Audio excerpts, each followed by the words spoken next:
الرجيم بسم الله الرحمن الرحيم ومن يبتغ غير الإسلام دينا فلن يقبل منه وهو في الآخرة من الخاسرين.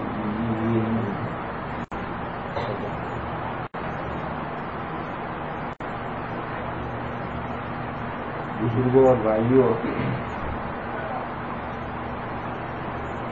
ابھی ہمارے امام صاحب نے وطروں میں یہ آیت کریمہ پڑھی.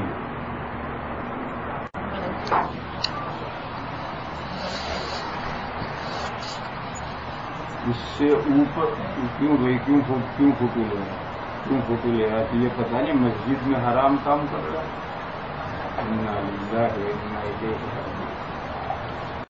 حرام کام اور وہ بھی مسجد میں.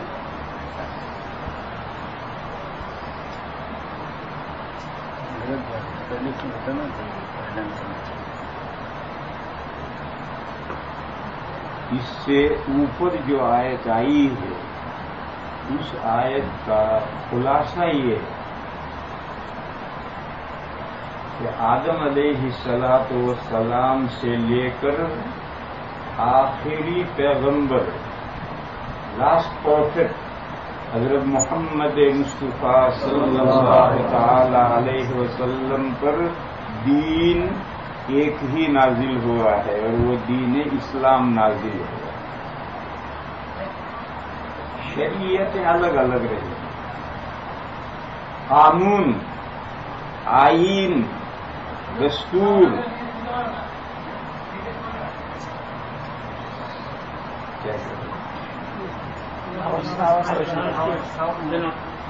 آواز بڑھا دی. ہماری آواز گڑبڑ ہے، نماز میں بھی گڑبڑ ہو گئی بھی گڑبڑ ہے.